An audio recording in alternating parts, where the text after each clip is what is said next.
with a meditation.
Welcome everybody to the third out of 4 classes in the Deconstructing Sensory Experience and Nondual Meditation course.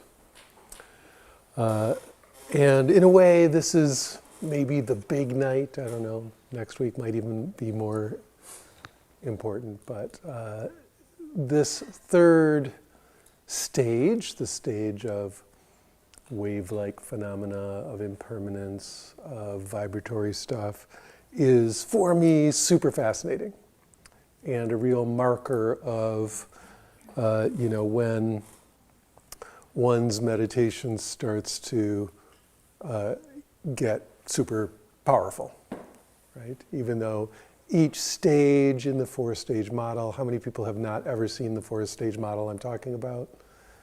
Good. Wait, you've been in all the classes, so you've seen it. That's why. Yeah. If you have not seen it, yeah. Okay, so, every stage is equally important. Every stage has powerful meditations associated with it. Every quality that I'm going to give to a stage actually is present, at least to some extent, at all the other stages. So, it's a gradient, and these are just ways of understanding your meditation. They're not like some kind of map of reality. But that said, this is a really super fun, interesting, powerful, beautiful, ultra-transformative stage, right? So remember our beginning apple. Don't you long for the days when it was just an apple, way back when? The first night of class, when we just had this beautiful, Pink Lady apple, whatever. That's the brand I'm buying the most these days. You guys all know apples are clones, right? So we're always just eating the same apple clone.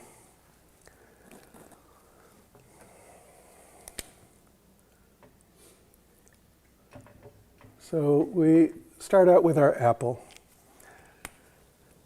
our nice, solid, beautiful apple. And remember, the very first thing we do when we're meditating on this apple, we're basically just in our mind thinking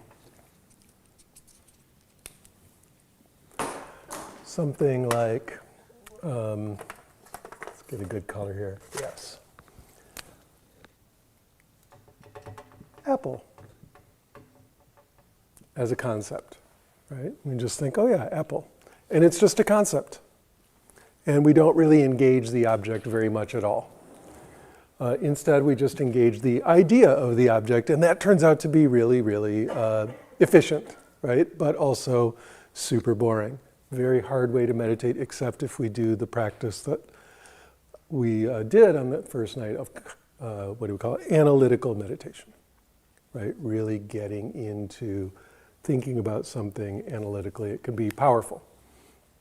But for the most part, stage one, we're just thinking apple.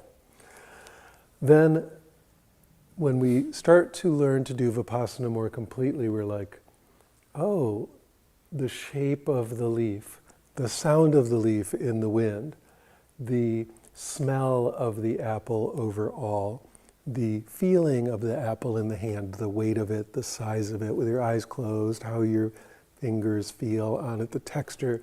If you bite into it, the squirting, apple juice, the sugar, all that. It's amazing, right? And so instead of apple, at stage two, we have this exquisite, rich, deep, massively multifarious experience of a phenomena, right?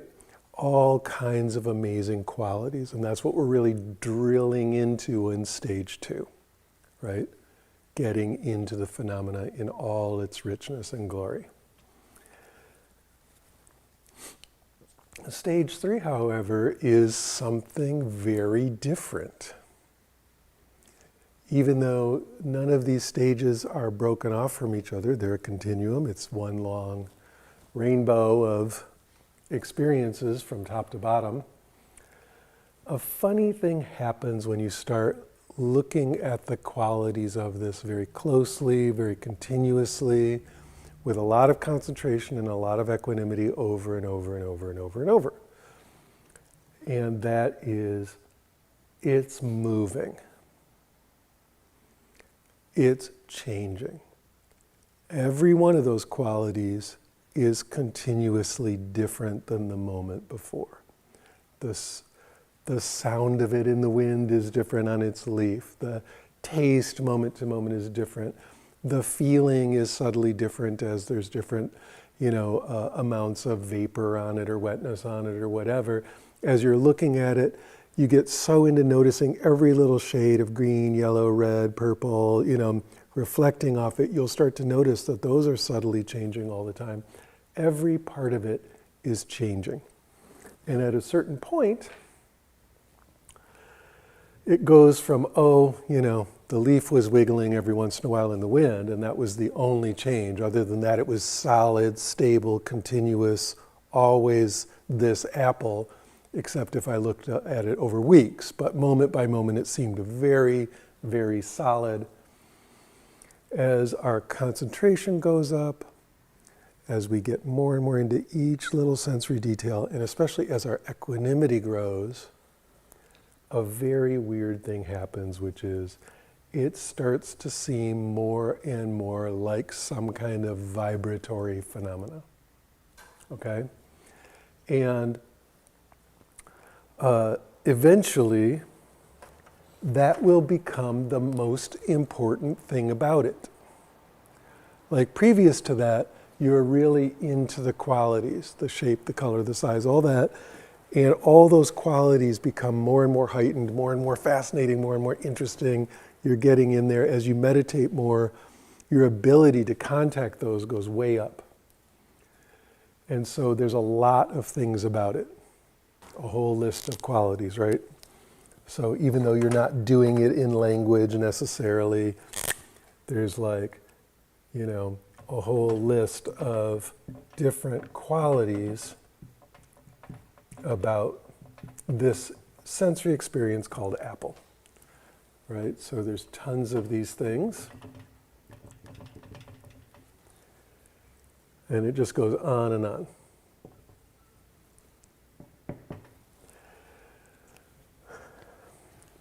And, you know, maybe at some time, like you're biting right into it, taste becomes quality number one. Or you're gazing at it and the sunlight's hitting it, and maybe the highlights and shadows becomes quality number one. There's, at various times, different qualities come forward as what's most salient, what's most interesting, what's the most powerful, right? But eventually, as you get down in there, one quality becomes dominant always. And that is, we'll call it change.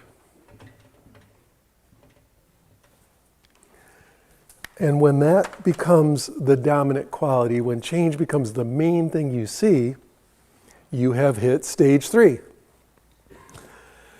So all of these may still be present. It's not like they disappeared or went away, but after a while they kind of go into the background and the foreground just becomes, man, there's a lot of change happening. And I'm calling it change just to make it accessible to the other stages, like stage 2 phenomena change, even concepts change, right? So change is one word we can use for it. But the experience is more like vibration, waves, undulation, things going up and down, things getting bigger or smaller, expanding, contracting, stuff like that. And that becomes the number one thing. And that is really, really a big moment.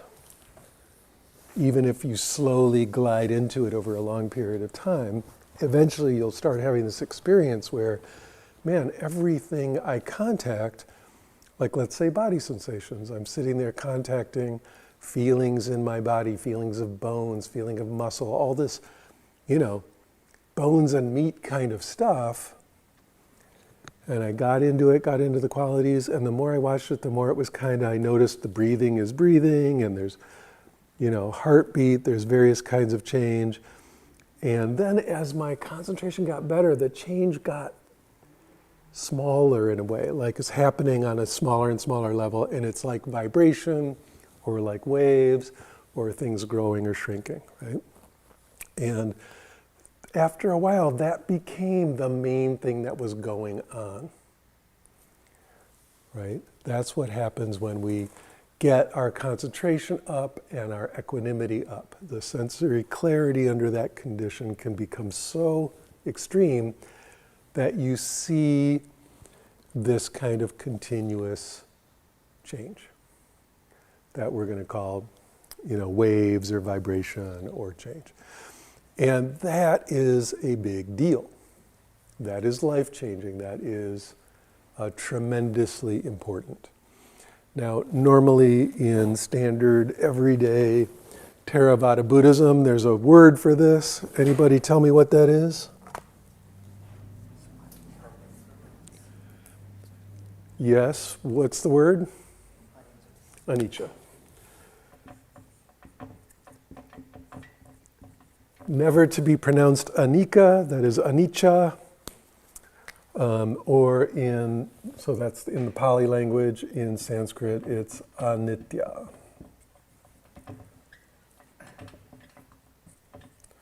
Okay, so that means impermanence. Nitya or nitya, permanent, not, right? So not permanent. And it's kind of funny, you know, we have this big idea of impermanence as kind of a philosophical concept, right? It's Buddhist philosophy. Oh, and it seems so stupid on some level, like childishly obvious. Yep, everything changes. That's their big truth. Everything changes. Like, so what? And yeah, it's kind of a bummer too, like everything's going to die. Okay, right? Is that it? That's all they got? That's all we got as Buddhists? As a philosophical concept, it seems obvious and maybe kind of like a drag. Everything I love is going to die. You're going to get old and get sick. Everyone you know will eventually also either hate you or get old or die or all of the above. It's just this kind of philosophical sour grape. But it's different when you start experiencing it in your senses. Instead of just on that stage 3 conceptual level, as a concept, you start noticing impermanence directly. Now, all of us notice impermanence directly all the time. As a meditation teacher, it's funny because I have people often say, Michael, you talk about the importance of impermanence, but I've never had insight into impermanence. I've never seen any anicca.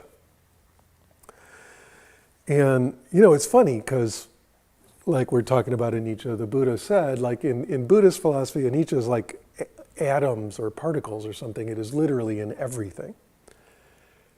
So it's the most ubiquitous thing in the universe. It is part of every experience. So it's impossible that you've never seen it. In fact, it's all you've ever seen. But that's how I know. It's like, oh, they're thinking about it as this special thing. Whereas, I will now demonstrate some impermanence. Observe this hand.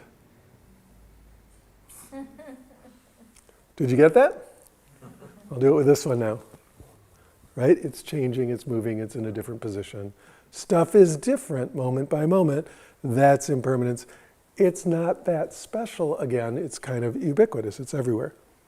But when you start to notice it way deep down inside your senses, as part of every particular experience, and then eventually as the main part of every experience in your senses, it stops being trivial like that and starts being a big fucking deal. And really massively, overwhelmingly fascinating and interesting. Okay? And it's just a slow ride into noticing, you might just, for example, be outside and notice the wind moving through the trees. But instead of being about, the color of the tree, the shape, the size, getting into all the phenomena in that stage 2 kind of way, like sort of basking in the beauty or the fragrance of the flowers on the tree or the sound of the rustling leaves and the birds in the branches and stuff.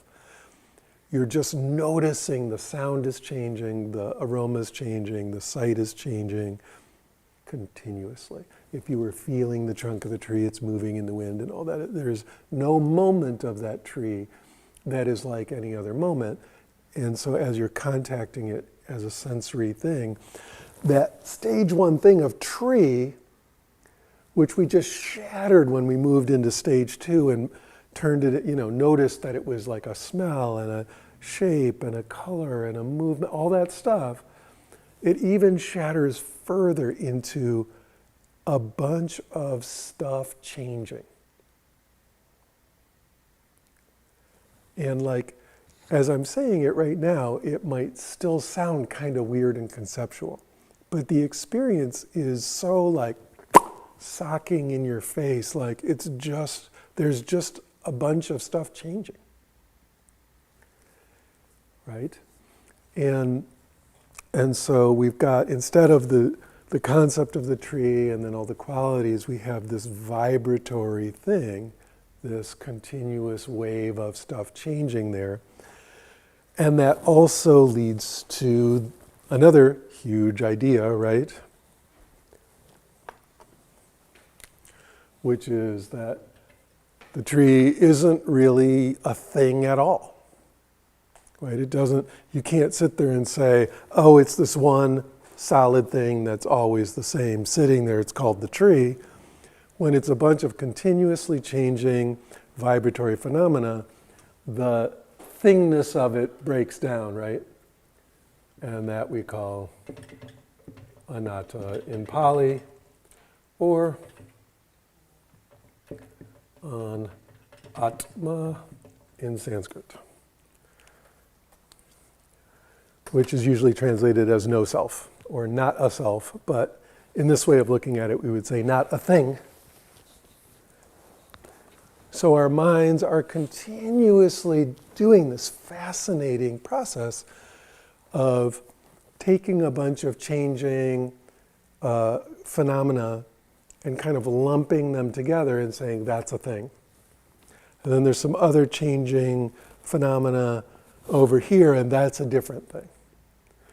And then at that stage too, it's changing phenomena, but it's still like a thing.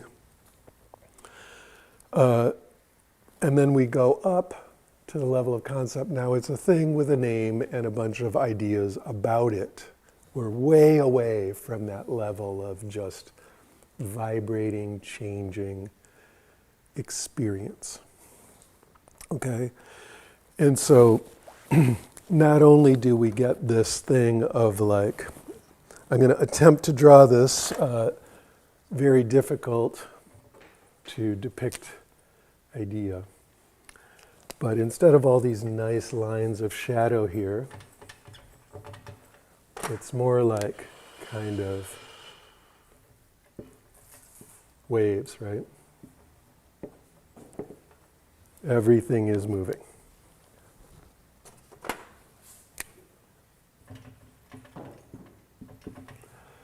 And then also because it's all continuously changing, and one of the ways that you can experience it is as waves, but also you can experience it as a bunch of vibrating dots, like an old TV screen, like pixels going on and off.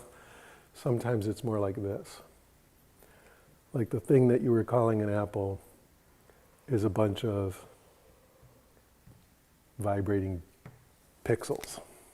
All of that is change, just at different scales. Okay? And so at first, that's just trippy. Like, oh, it's like trails or something. I remember that. But eventually, it becomes all you can see about it. You try to feel a body sensation. At first, oh yeah, there's the feeling of my diaphragm, and then it just dissolves into vibration. Little tingly dots or waves of stuff, or just, and again, that sounds really special or something, but it's just weird. It's just what's there if you're looking carefully. And you realize that what's been happening your whole life is that your mind is kind of like blurring that into a thing, because that's a much better way to sort of like deal with stuff. It's much easier if you want to eat an apple to think of it as an object, a solid object with definite, parameters and measurements and stuff that you're cutting with a knife and putting in your mouth.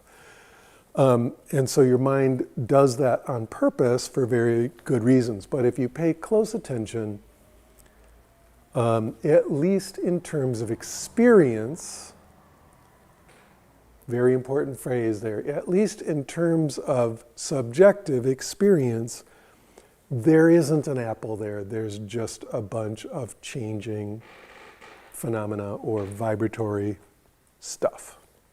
Okay? This is stage 3 wave vibration. And again, this isn't some kind of theory. This is just meditation experience. Anyone who pays close enough attention to what's going on will notice this eventually. And then a little while later, it becomes the only thing they're noticing. Every time they try to feel their body, it will just feel like a bunch of that. Anytime they try to meditate on their mind, it will be a bunch of that. right? It's not just in the body, it's in every sense gate. Every time you look out at the sun and the ocean and the rocks and the birds, it's a bunch of moving stuff, right? So this is just what meditation, particularly Vipassana, looks like after a while. And it's how you know you're getting it. Right? Eventually it starts to do that. And that is amazing. It's a big paradigm shift from the normal world. We can all kind of understand that going out of concepts into the phenomenal, right? Into the phenomenological world, the taste, the smells, the feelings, every little bit of size, shape, texture, pressure, density, all that. That's obvious in a way. This is less obvious, but it's just as available if you pay close attention. So that's stage 3, wave vibration. We're going to talk a lot more about this, but any questions yet? Yes? How would that be with sound? Sound is one of the most stage 3-like things already, right? It's continuously changing, so it's extremely easy to notice that it's continuously changing. Every moment of sound is different than any other moment of sound. Language, you can only understand language because it's different moment to moment. You know, there was a consonant after that vowel and then a different vowel after that consonant, and they changed over time, and that's how you even knew it wasn't just squawking, right? It's continuously very vibratory. You were kind of talking about like sort of like a resolution. Yeah, so you listen even more closely to the arc of that consonant from the moment it starts to bangs off the teeth and lips, and then it wobbles into shape, and then, you know, like that. So everything can be examined in this way. Yes? I totally get that. Totally cool. Yeah. Total getting. That's what we totally get it. I've experienced this in a meditation from you, with you. But I don't quite understand why, if I like look at this, for instance, it starts moving, like why would that be? How is that possible? Like if it's still and solid. Well, there's 3 answers. One is shut up, right? That's the Zen answer. Like, don't ask that question. Another answer is sort of the Buddhism as pseudoscience answer, which is like, well, it's actually down on the level of quantum stuff doing this weird thing or whatever. You'll hear that answer a lot. I'm not there to judge it, but I don't know. But the really definitely true one is because the only experience you're having of that pen, which is what he's pointing at when he's saying, the only experience you're having of that pen is through your senses. And the senses themselves are constructing it in this way. Yeah, okay. Now, notice that posits this whole thing of like there's a real world out there, real solid objects are out there, you're a real, you know. So I'm bringing in a whole bunch of Western science stuff on top of it, right? But it's definitely true that your experience of the pen is vibratory. Yeah, I kind of got that as like sight is just basically like frames moment to moment, right? Well, And you so wish it was that big. It's a zillion pixels moment by moment, yeah, right? Yeah. Okay. Yes. Aside from this, knowing when you get here, it's a map, like, okay, you can measure, like, you get more clarity. Is there any use of knowing or seeing that everything is vibrating? So let's Not say... at all. No, it's just a curious... It's totally useless. No, we're going to get there. I mean, it's actually unbelievably important spiritually, right, or for your meditation. So we will go there. Yeah. Yes. Is this something that you can experience on hallucinogens? Remember I said, oh, it's like trails or whatever. I recognize that, sure. I'm trying to latch on to like a possible relating to what you're Sure, explaining. So. sure. It's not, okay, again, everyone can relate to this. Watch my hand. Notice that in your sight screen right now, something's changing. Change is happening. But your mind on the concept level is going, nope, that's his hand. It's not changing, that's his hand. That's still up stage 1. Go down to stage 3 and notice, let go of all that, and there's just this wiggling thing in your sight right now. That's a wave. That's it. It takes no more relating than that. If you relax, on the level of concept, things are very static. We're all the same people who walked in this room. This room is this room. Every week when we show up, it's just this room. Right? On the level of concept, everything's really fucking dead in a really particularly Western culture dead kind of way. And so everything's continuously pretty much the same. And everyone gets really freaked out and upset when, or at least it's big news when something changes. Because, we have to update our map of concepts. But that's living in stage 1, concept land. Everything's dead in concept land. But by the time we get down to stage 3, all there is stuff changing. It's all you notice is that everyone's different than the people who walked in this room. The room is not the same room week to week.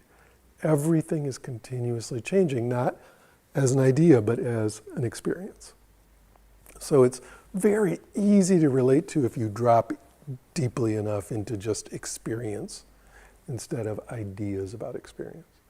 What's really funny is this sounds like the hard idea.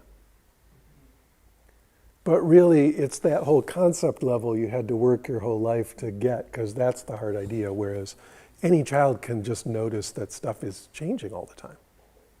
Right? It's just interesting stuff moving around. And you have to kind of get that beaten out of you by our culture until we're like, yeah, it's not interesting at all. Everything's just the same stuff over and over, right? So this sounds like I'm explaining something philosophically hard, but it's actually very direct. Yes?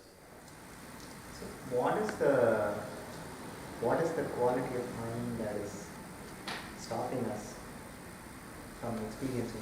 Is this because we lack sufficient concentration in any one particular experience, or is this the mind just constricting? Right. So why aren't we experiencing this all the time? The easy answer that's kind of true is you are. Stuff is changing all the time, at least on the gross level, right? On the Stula sort of level of things, there's a lot of change happening. But if we're talking about the sukshma, very fine detail level of things, and we want to experience that, it's simply because in one way we lack sufficient concentration and clarity to notice it, but even more deeply, what is making everything clump together and seem to be things? Answer? Are you trying to answer the question, or are you trying to ask a different one? It's kind of related to that. Well, just why is it clumping together in our experience? I'm not asking physics. I'm asking inside a human experience. Why does the apple not seem like a bunch of vibratory waves? Because the brain is doing a constant need to make sense of the world. Why is it doing that? That's what I keep saying, but there's we think what? We want to think that we are also solid. Why? Fear. The word I'm looking for is grasping, clinging. What, again, if I wrote it up on the board, would be tanha, right? That wanting, that core thing that Buddhism wants you to get over. Right? This is the first noble, in the list of noble truths, suffering is caused by this, they call it desire, but it's actually the grabbing, constriction, clinging thing. So we don't want stuff to change, we don't want stuff to go away or be different, And we want it to be certain stuff and we want it to be reliable, so we try to make it into a solid thing so it will be reliable. And if you want to know the deepest reason why life can suck, it's that. You keep trying to make it into these clumped together things that will stay still, and that's not what they are. And you can never make it do that. And so it's like one of those old paradoxes, like trying to hold the wind in your hand or water in a basket or whatever. You're trying to hold all this vibratory impermanence clumped together into stuff. And that need for that to clump together is called tanha, right? Or grasping, clinging, desire, whatever. And the relinquishing of that is called equanimity, right? If we have sufficient equanimity, not only just concentration, not only just sensory clarity, but we can allow things to be what they are, they will start to demonstrate their impermanent non-objectness, right? It's impermanence and no self. So, and what's the third thing in that list? Impermanence, no self, dukkha, right? It's suffering or insufficiency or whatever word you want to use for dukkha. Really, dukkha is paired with the word sukha. Sukha is happiness, dukkha is just unhappiness, right? It's a pretty obvious word in a way. But what they mean is it falls apart.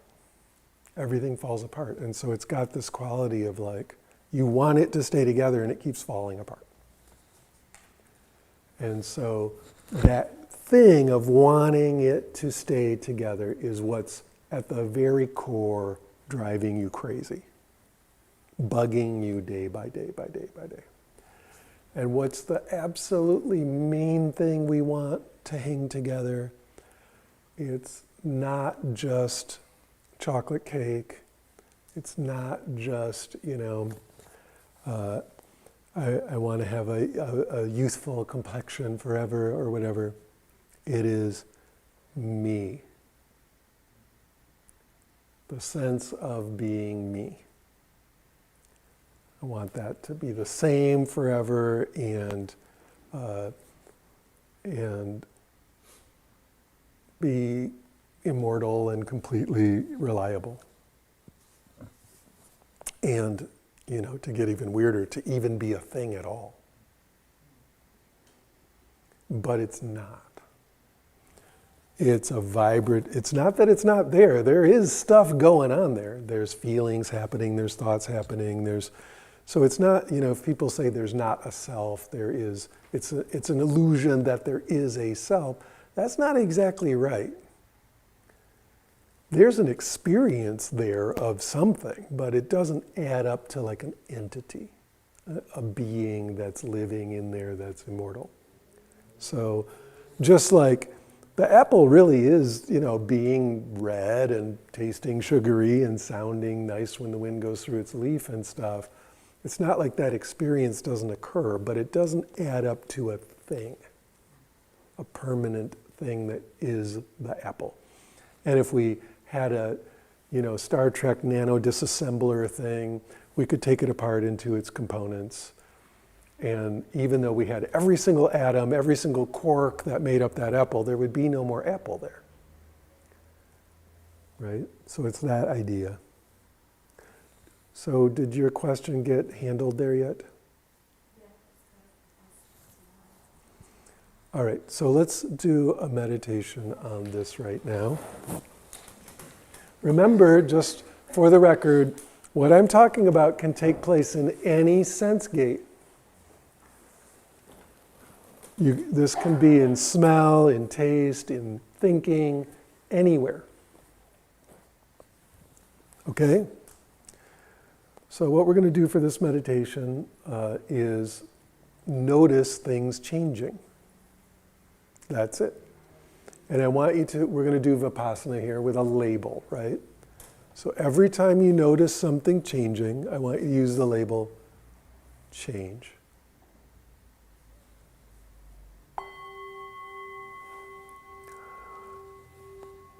So in this particular meditation, just allow awareness to notice essentially everything at once.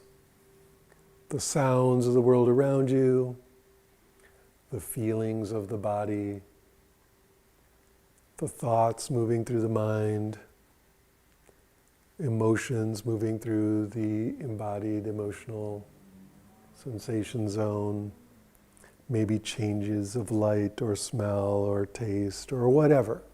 All sensory phenomena. And in just a very, very open, very relaxed way, be with everything that's happening. And notice that if you simply sit there with everything that's happening, every moment is completely different. Sound is changing, mental talk is changing, mental images are changing, the feelings in your body are changing, you're breathing, so that's moving, your heart is beating, that's moving. If you're very, very sensitive, you can notice the air in the room is changing, there's all kinds of things. So just relax and notice change. And use the label change. And just be with that.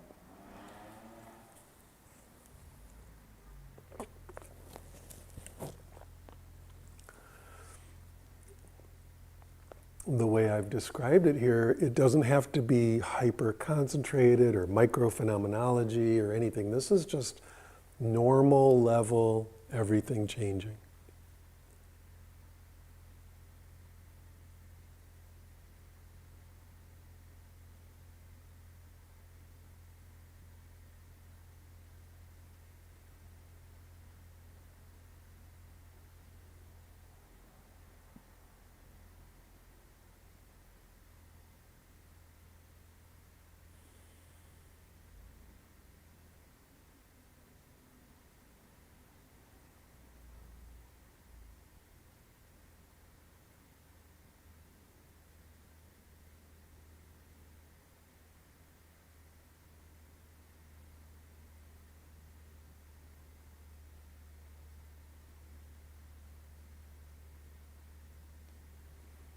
See how when you just try to find it, there is a heck of a lot of change going on.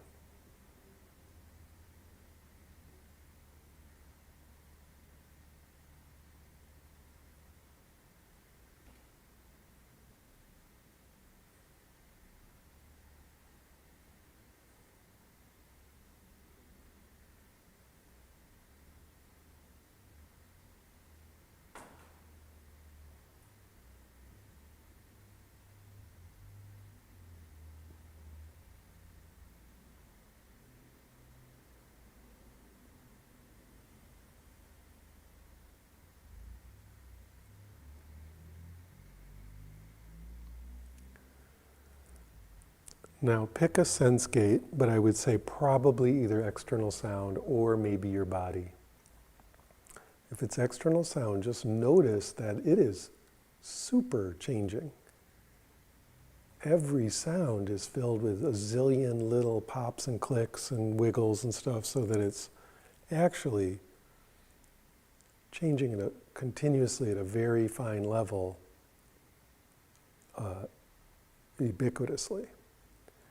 Or in your body, you may notice, for example, buzziness, tingliness, champagne bubble stuff, waves, things expanding, contracting, stuff like that.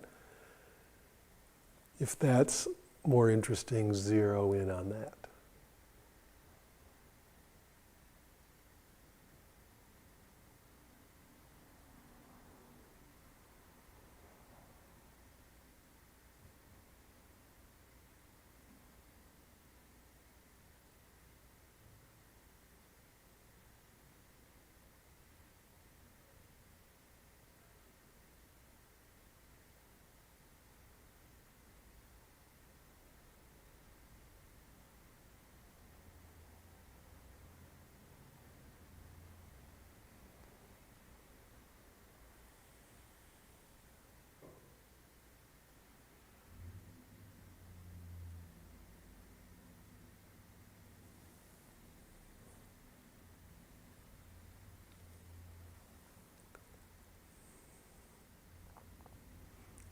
And notice the mind wants to make shortcuts, like, well, that's just that sound.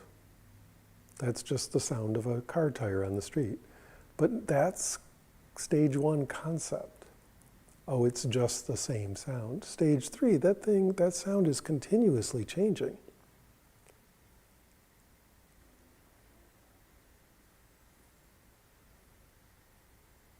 It's your mind that's trying to get it all to sit still, whereas what's really happening is it's wildly dancing.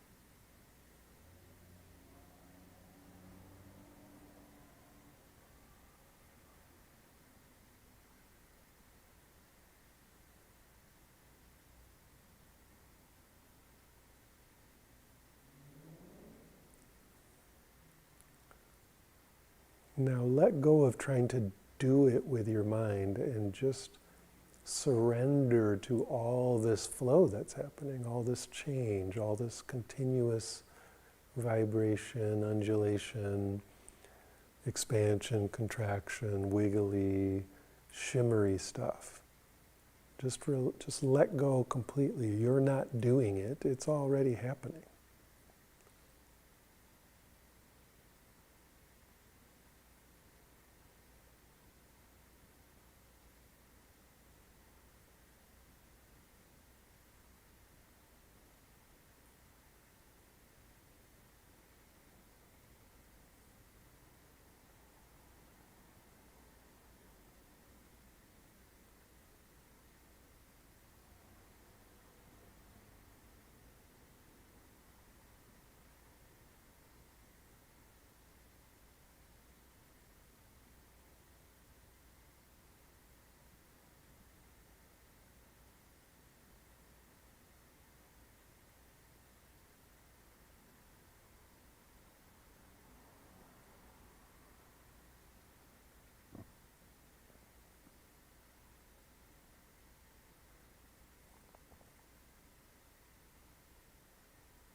And then even the meditation changes by ending, right?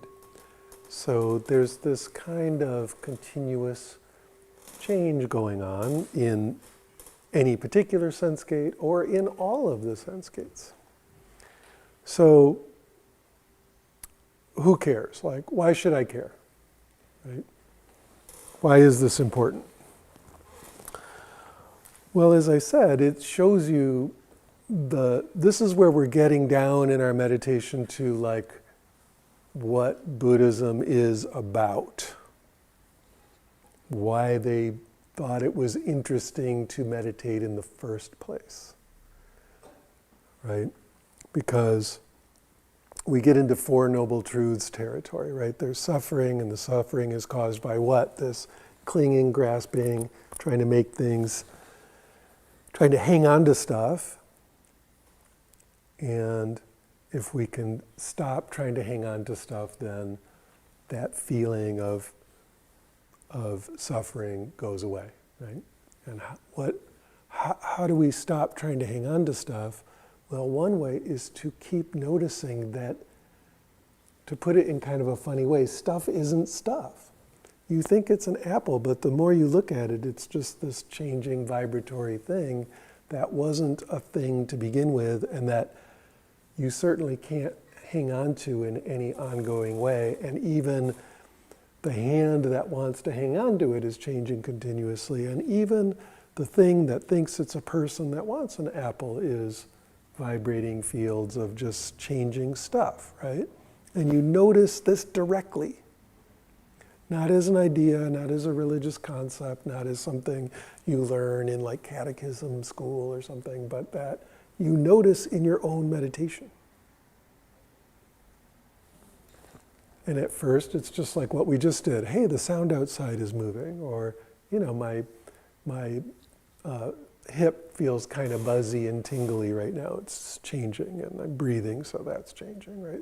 It's kind of mundane, but the more you go into it, the more extra mundane it really gets. It gets very anti-quotidian and really super fascinating in a way that is shocking, because it just seems like it's kind of, I'm just getting more and more into this meditation thing, and all of a sudden something really different is happening.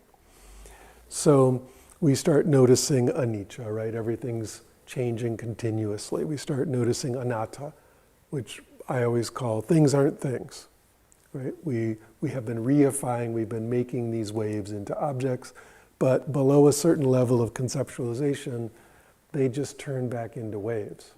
Our mind lets go of trying to clump them, right? And then the third thing, the dukkha, starts to relax because we're not trying to clump it together. When we're not trying to clump it together, we're not suffering. The suffering is because it's continuously falling apart of its own accord. And we are trying to stop that from happening. So you're right in like the deep, serious truths of Buddhism level when you get to stage 3, right? You're really feeling it. Even if it doesn't feel like an awakening in some kind of like the sun arises in my mind, and kind of way, you're definitely getting it. You're definitely getting it. That meditation you just did was getting it. Noticing that there's a bunch of stuff continuously changing, right? That's right in the pocket. You're starting to do the thing. So there's that. So that's one reason it's important, like awakening. It does some other really fascinating stuff, though. For one, boy, there's a whole bunch of them. But for one, the considering yourself as continuously changing waves, experiencing that is very freeing. It's like the ultimate change mindset, right? Go to a corporate training on change mindset. They don't. What's the core idea is stuff is not fixed, right? You can learn. You think you have these qualities, I'm the best thing in the world because I have great math skills, and I'm a piece of shit because I have terrible clothing skills or whatever. And those things are just fixed. That's it. I was born that way, and I'm going to die that way. But of course, the whole idea of change mindset is that is incorrect. You can learn, and stuff can change. And so everything is motile, right? It can learn, it can grow, it can shift. So this is like the ultimate version of that. Every single thing about you is continuously changing. Continuously moving, continuously updating, growing, learning, all that. Yes? So what do you do if something seems stuck? First of all, it's a really important word you used, seems. It's never actually stuck. But which level are we talking about? Like, give me a... So for example, Oh, there's like a pain in my head sometimes that Yeah, I meditate pain. on. Pain is one of another thing I was going to come to. So we'll do that right now. Meditating on pain in the Vipassana way is like magic. I've worked with people, I tell the story all the time, who have like level 11 excruciating, agonizing, permanent 24 hours a day pain, right? They are not kidding. There's no amount of opiates that relieve it after a certain level, right? You're just in complete, exquisite agony all the time. And what does someone like that do? Well, one of the things you can do is Vipassana. Because let's say, it's usually something like super sciatica, where your whole spine, your spine and your leg, all the way down to your foot, is just exploding with agony. And that's there the whole time. There's no position that's comfortable. They're usually like packed in, in some kind of special chair at home with like bags of ice everywhere, and, just trying to make it through the next moment. But what's interesting, and this is a very long process, this doesn't happen instantly, but if we start to meditate on the pain directly, over time, over a long period of time, they start to notice that the pain is not the pain. That's a concept. And that the pain, even it has all these qualities, all of which suck, right? It's banging, it's jabbing, it's cutting, it's slicing, it's dicing, it's cold over here, it's hot over there. It's like electrical burns over here, it's like something else over there, right? So that's stage 2, getting into the phenomenology. But further down, a very weird thing happens, which is it's just some stuff changing. And it's still the same pain. It's not like the pain vanished, but some deep shift happens in the person's relationship to it. It stops being the thing, the pain over there, and starts being this shifting, changing, morphing wave phenomena. And at that point, they are hooked. This is very reliable, they will just start meditating all the damn time because it's such a relief. It's an absolute relief.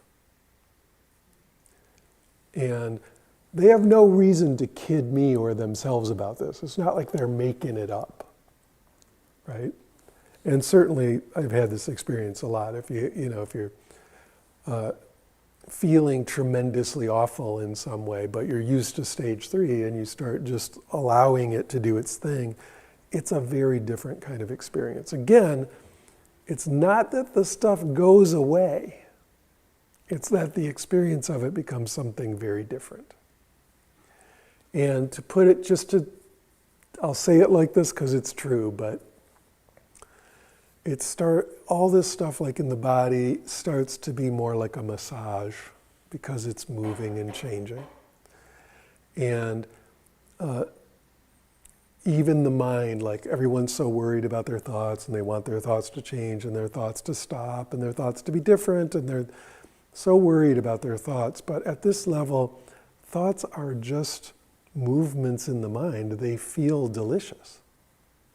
It doesn't matter if it's a bad thought in quotes or a good thought. That's up way up here on the level of content.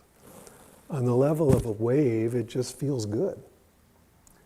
So eventually, and this is just very strange, but all these waves feel good. There's an in-between level in there where it's still there's still some glue of clinging in there and still some reification happening, and so it's like lumpy gravy. So it's partially moving and partially solid, and it can get really unpleasant. Instead of a massage, it's sort of like, you're in the dryer with a couple dryer balls, and it's like really, or it can be really harsh. But after a while, it gets real smooth, and like everything's kind of this dissolvey, bubbly hot tub of of impermanence. Very wonderful. And that's not even awakening, right? That's not even enlightenment. That's just getting good at stage 3. That's not, and again, that's not some magic hallucination. You're just noticing what's really there while being really relaxed about turning it into an object. Totally, reliably easy to teach people to do this if they put in the time, right? Because that's what's there. So again, it sounds super freaky or whatever, very easy to do.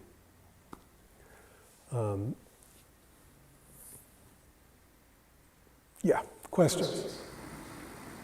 Yes. Maybe this is a shut-up question, I don't know. Is there any correspondence, or what does there say about like the impermanence, the waviness of the perceptions going on, and the impermanence and constructiveness of the external? Does that make sense? Like, Yeah, you're asking, is the stuff out there really wavy and impermanent? Even accepting that I guess I was going with the idea that it's falling apart and rising and falling. It is at least doing that in our perception. So I kind of don't get your question. Sense gates are sense gates. It doesn't matter which one it is. Yeah. External sight, it's doing the same thing. Mm-hmm. We just tend to think of that as like more solid. Mm-hmm. But it's still just a sense gate. If you pay close attention, like, want to see the whole room move? Move your eyes from left to right. And then quit pretending that the room stays still.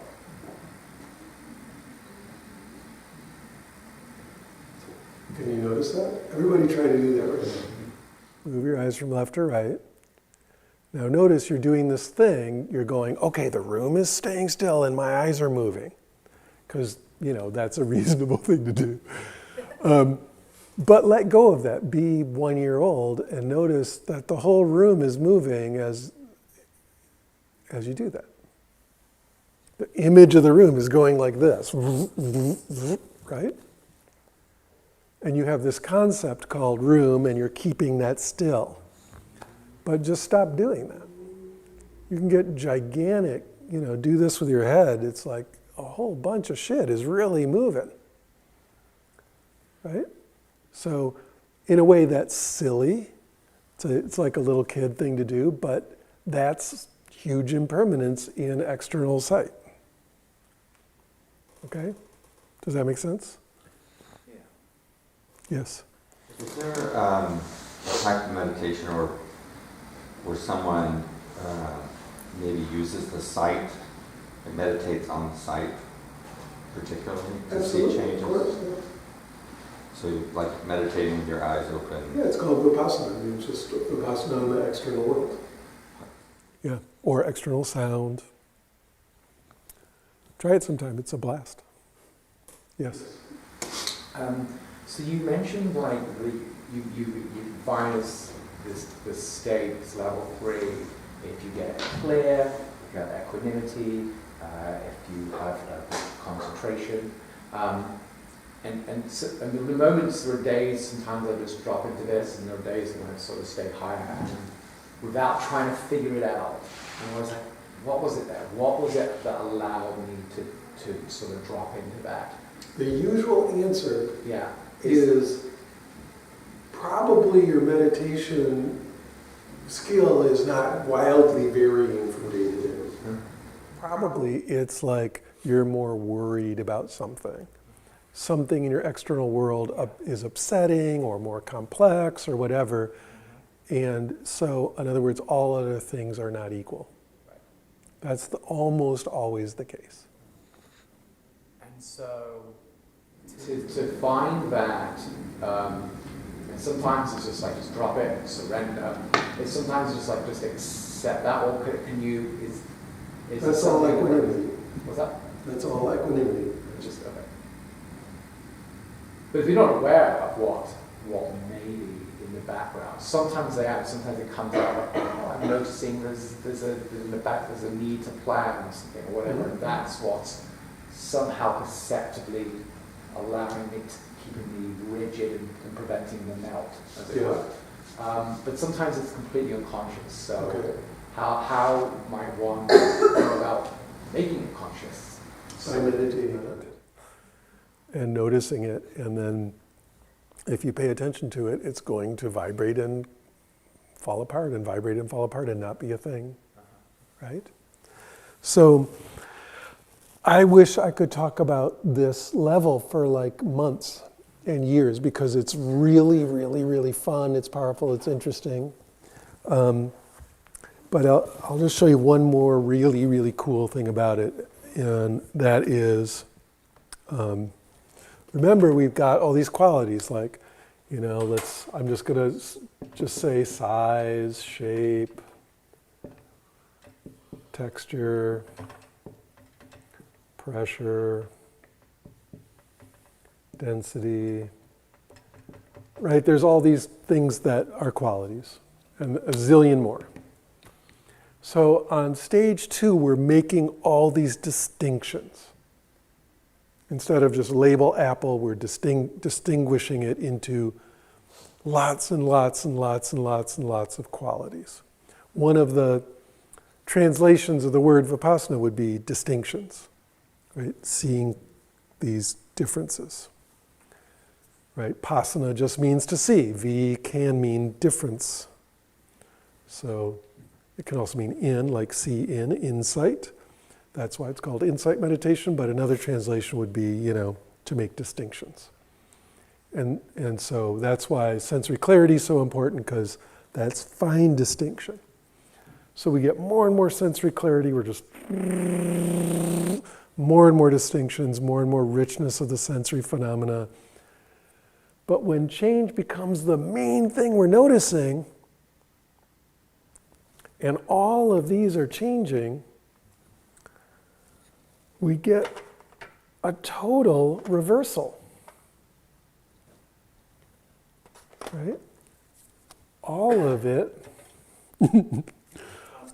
all of it just becomes change. It's the opposite of a zillion distinctions. It just reintegrated and unified everything into one grand scheme. Not scheme, one grand field of vibratory, wavy impermanence. And in fact, if I'm over here and I'm looking at the apple, but the apple is vibrating, and then when I'm feeling my body, that's vibrating. It's one thing when it's a solid apple and it's a solid nose and chin, but when it's all a bunch of vibration, where's the boundary?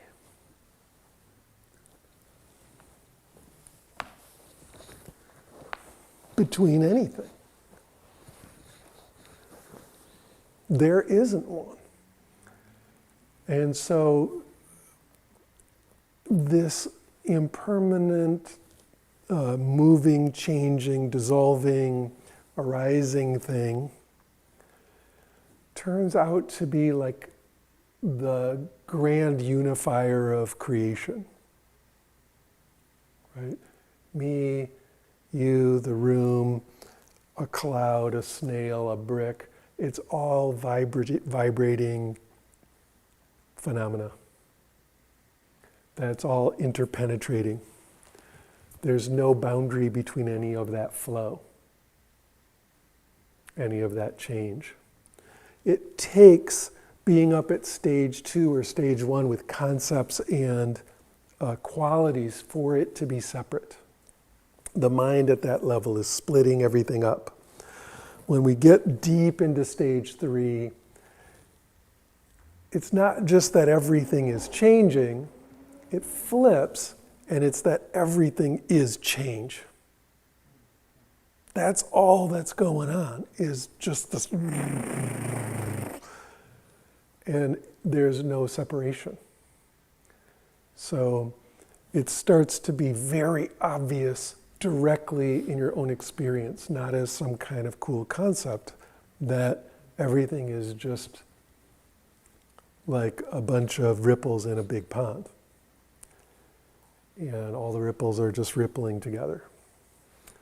And so it is this beautiful unifying experience of everything, like one with everything, right? Or merging, or feeling the whole world to be one experience, even if the particulars of the experience are all different. It's not that it's gray goo, you know. There's a kind of oneness that is sort of destructive, right? Like it removes all difference. But it's not that kind of oneness. It's oneness with tremendous difference, because everything is vibrating in its own way or whatever, but it's all interpenetratingly vibrating.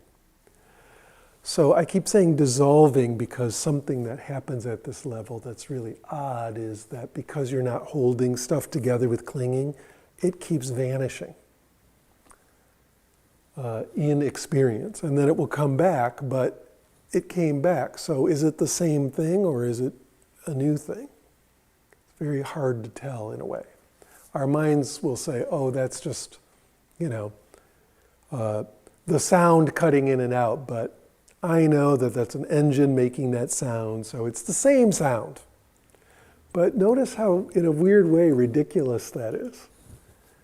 It's not the same sound, it's a continuously changing thing that when it goes away, and when it comes back, it's a new sound. So even something going, we tend to think of that as one sound, but it's a bunch of individual arisings and passings and arisings and passings. And when we stop holding on to that idea that it's one thing, we start noticing stuff vanishing a lot. So let's do another brief meditation. This is, you know, my main teacher, Shinzen. This is his most famous meditation. We're not going to do it justice here. It's a glorious way of working with Vipassana. We'll just do a very brief version of it, but we'll just do external sound.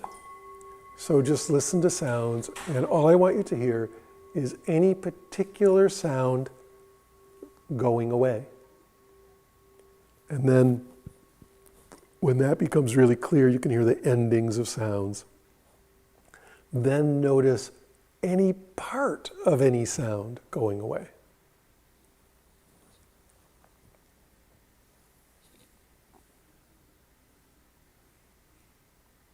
So this sentence now is going away. But each word also ends. So you're listening for that moment of ending. Bonk. The word ends. And then let go of that and listen to something else ending and something else ending. And then when you get really good at that, listen to how each little moment of the edges of the word are vanishing over and over.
again, very short.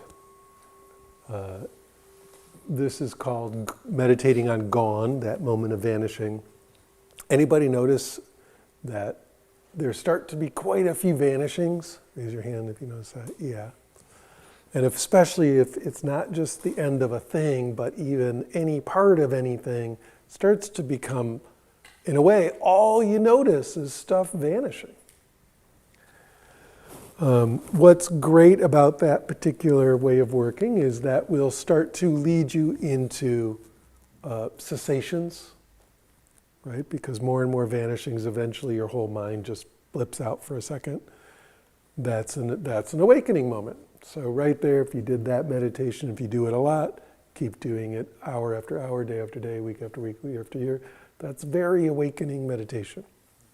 You know, another thing it will do is it just starts to find the stuck places and like dissolve them.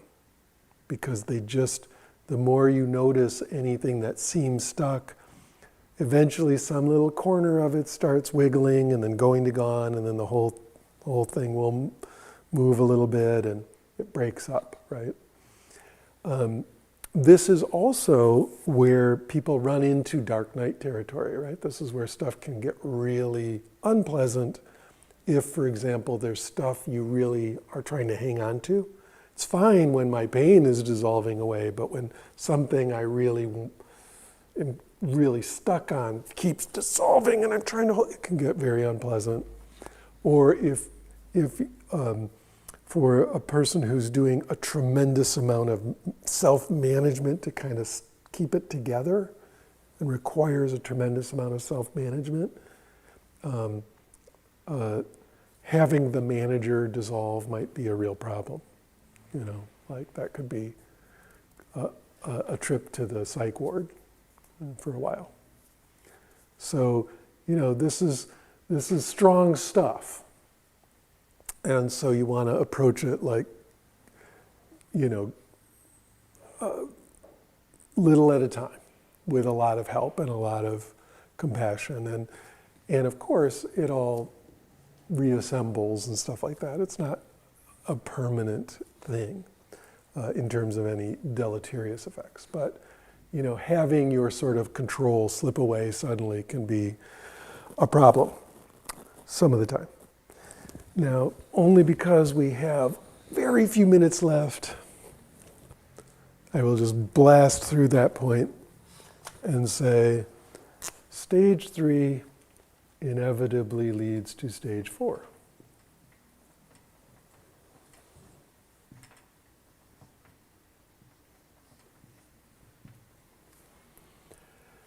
Stage 4 we just call awareness.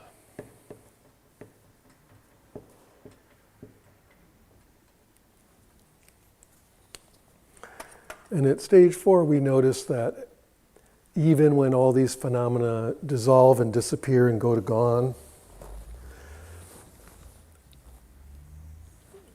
there is still awareness of it going to gone. And when things pop back into experience, there's an experience they're popping back into. But even if the sense of being a self, even if the whole construction of being an observer goes to gone, there's still some awareness happening. Something noticed that go to gone. And so eventually, you can think of it of another way.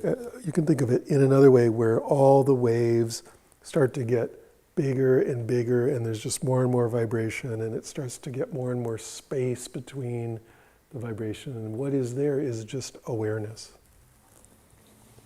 Okay? And so there's just, all we're left with is no sensory phenomena at all, and just plain awakeness, awareness, experience itself. And I'll just put this in here tonight for you guys, just special. And also a special part of that can be cessation, where even the awareness blinks out.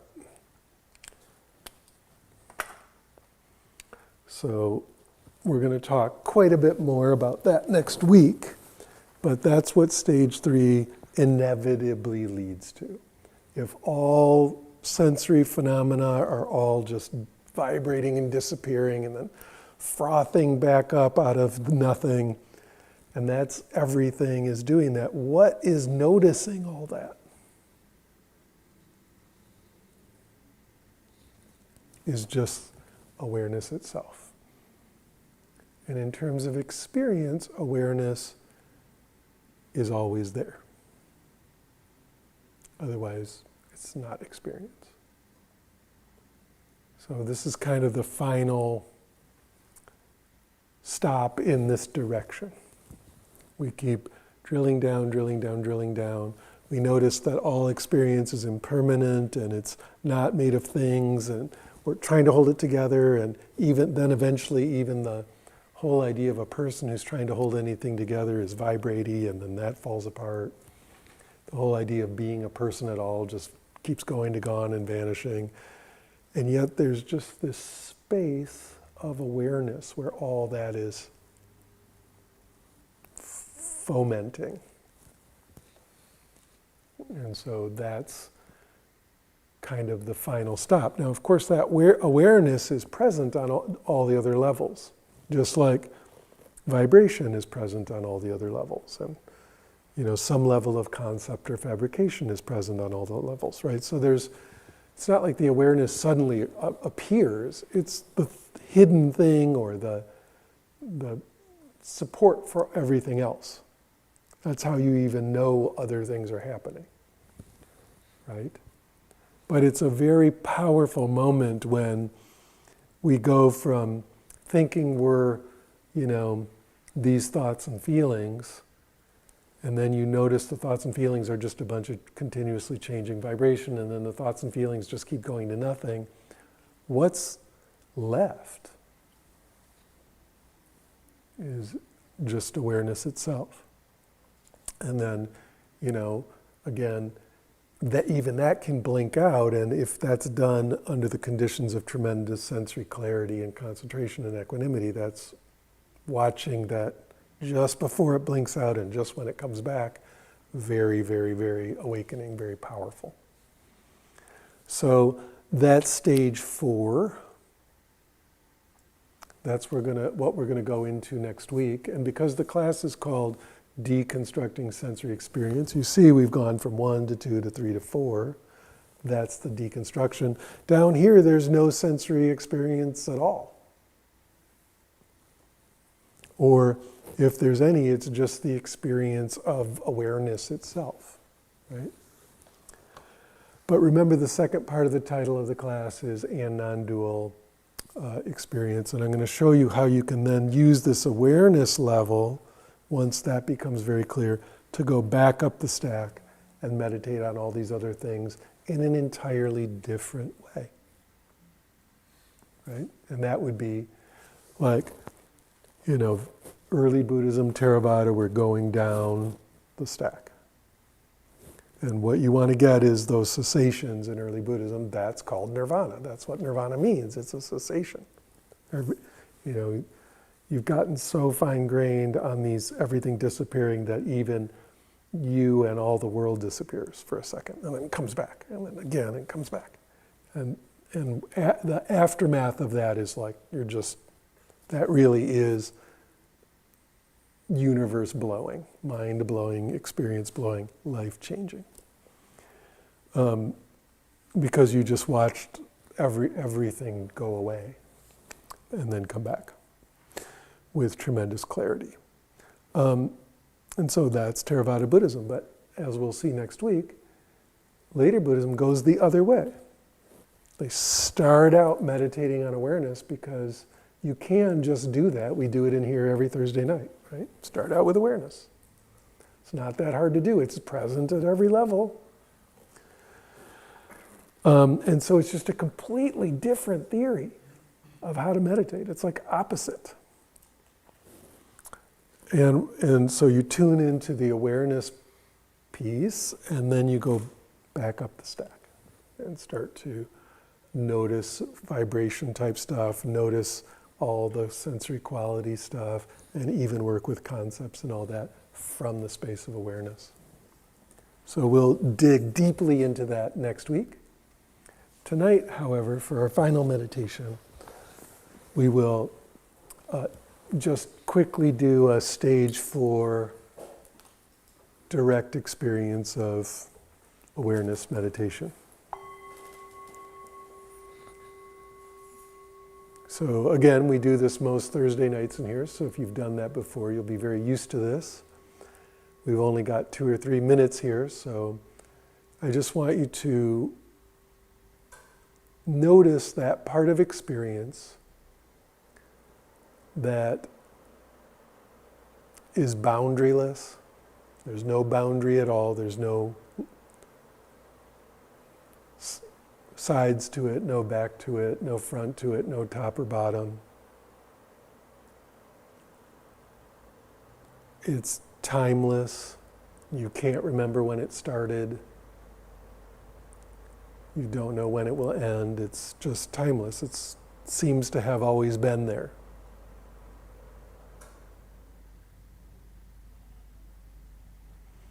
It has a certain kind of sense of tremendous space, like there's a lot of room.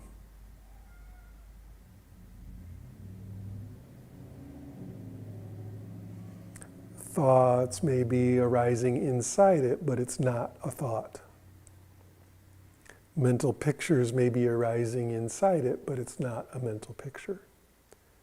Body sensations, emotions may be arising within it, but it's not any of those.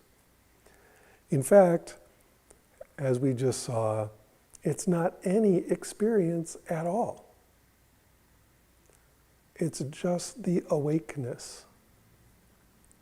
So the experiences are there happening inside it, but it's just that awakeness itself. You don't do anything to create it. You can't make it go away.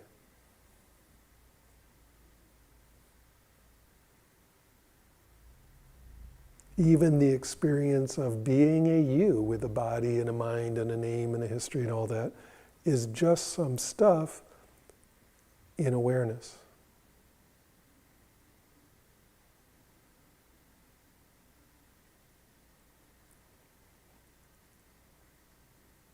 If you try to figure it out, you're totally lost. If it's something you're trying to get, that's hopeless too. It's already there. Just the wakefulness that's already there having an experience.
Good. So thanks for coming, everybody. That's what we will dig into deeply next week. Deeply for 90 minutes. I believe we have some SFDC announcements. So Ray will deliver those. Hello, Sangha. Hello, Internet Sangha. Michael, thank you so much for helping us dissolve tonight. Yes. And to pixelate. I'm glad we've all reassembled. You guys have heard our shtick, you've heard our messages. We're a collective. We're all volunteer-led. We run on donations. You've heard a little bit about our finances. We've been very transparent about that. Tonight I have a little bit of a different message, which is one of how being as part of a collective, we share the load of keeping the place open. And that really matters in terms of your financial donations, but it also matters in terms of the spirit that you bring to this and any time you're willing to give us. So one of the things we've started to look at and one of the things we've started to experience is keeping the doors open and keeping the lights on. Yeah, it takes us writing a check, but it also takes people like having locks to unlock the door and people to turn the lights on and people to keep the streaming running. So if you have time on the weekends or you have time in the evenings and you're here, sign up to be a volunteer. We could really use your help. We could really use everyone's collective effort to kind of share the load so that it doesn't fall disproportionately on any one of us. So keep that in mind. You can sign up online. If you're out there joining us through streaming and you're local to the area, contact sfdharmacollective@gmail.com. Let us know if you can lend us a little bit of time to help volunteer host with us. We have great classes. Check us out online. Donate so that we can write those checks and keep the bills paid. Cash, Venmo, PayPal, and we'll see you next week. We'll see you here Thursday where you get a chance to practice all these great things. So thank you. Thank you. Thank you. Have you watched the Lord of the Rings quite a bit? Yes, why? Share the load. Someone's given to you guys. Just let me take the ring just for a minute. All right, thanks everybody. And remember, next week we will do a bunch of this stuff, but also we'll do it tomorrow night. Just the stage 4 mainly, but also going up the stack a bit. So that will be fun. Tomorrow or Thursday? Sorry, tomorrow night is Thursday, as far as I'm concerned. Thursday night, thank you. And then we'll be back next Tuesday to knock it out of the park with stage 4. All right, so see you again. Thanks.